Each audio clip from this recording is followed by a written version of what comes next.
내게 친절하지 않은 사람에게 친절하지 않을 것. 대학을 갓 졸업했을 무렵 나는 한 회사에서 인턴을 했다.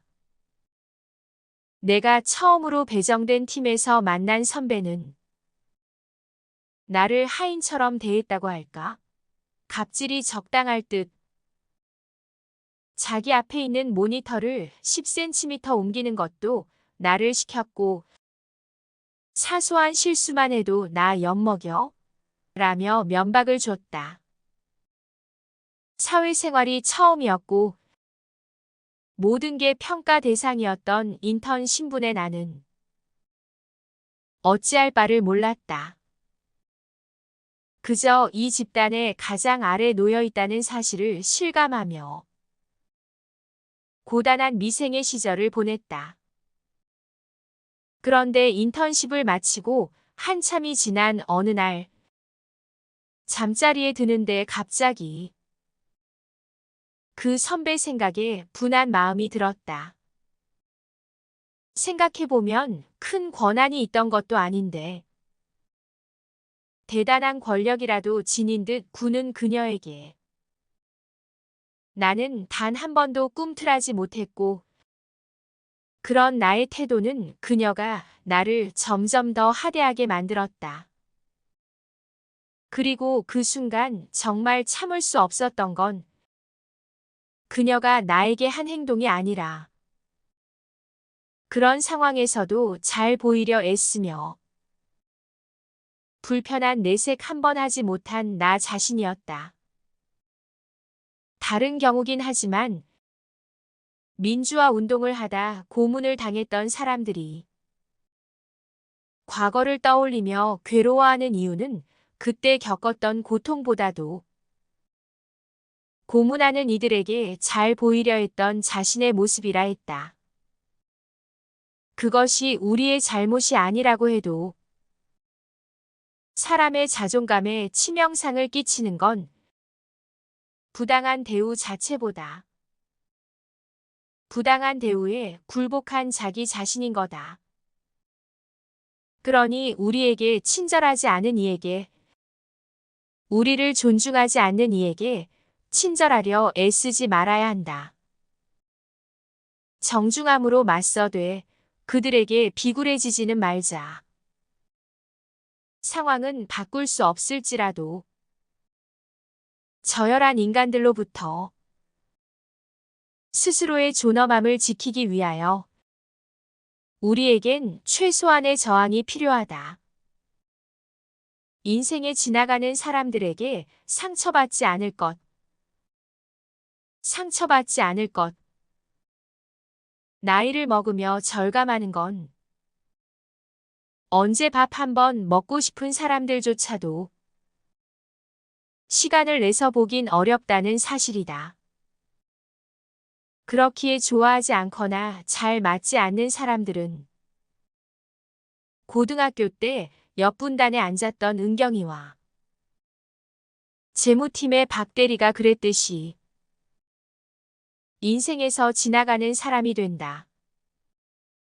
그런데 우리는 그런 이들이 공적인 업무를 위장한 사적인 짜증과 걱정을 위장한 모욕과 질문을 위장한 무례함에 마음을 졸이고 상처받고 미움을 쌓는다.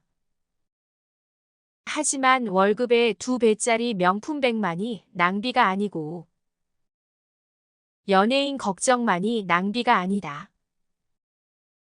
우리 삶에서 곧 사라질 존재들에게 마음의 에너지를 쏟는 건 역시 감정의 낭비다.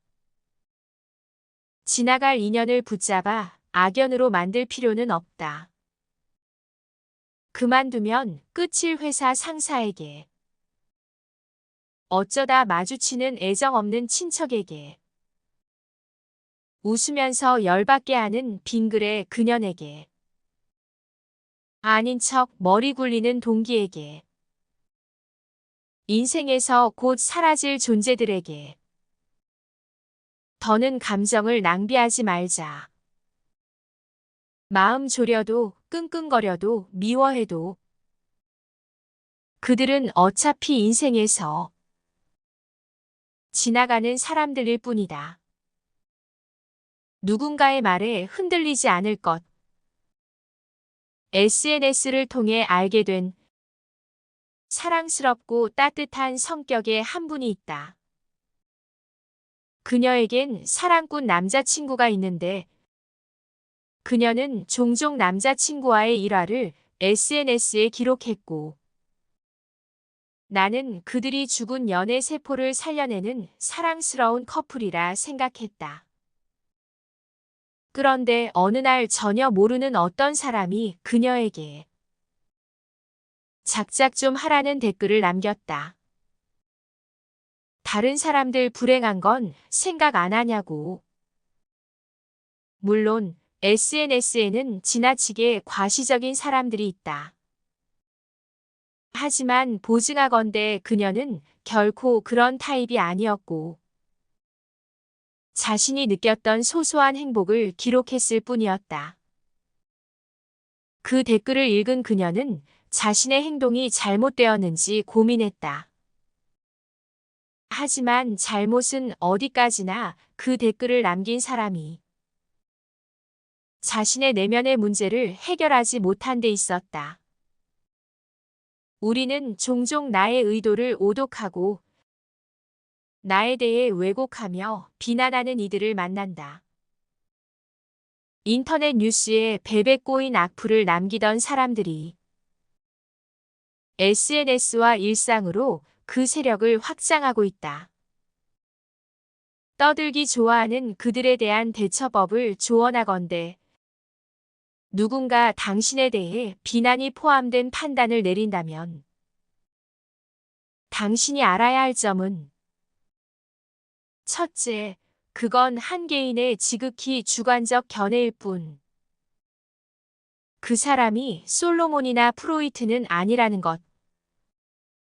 둘째, 그것이 당신을 향한 비난이라면 해야 할 일은 화를 내거나 슬퍼하는 게 아니라 비난의 진실 여부를 판단해야 한다는 것. 그 비난이 진실이라면 안 좋은 점을 고치는 계기로 삼으면 되는 것이고 그것이 그저 상대 내면의 문제에서 비롯된 거짓이라면 그냥 개가 짖는다고 생각하면 된다는 것. 셋째, 만약 개가 계속 짖으면 가만히 듣고 있지 말고 마땅히 그 책임을 물으시라. 죄명은 명예훼손죄, 아니 소음공해 죄.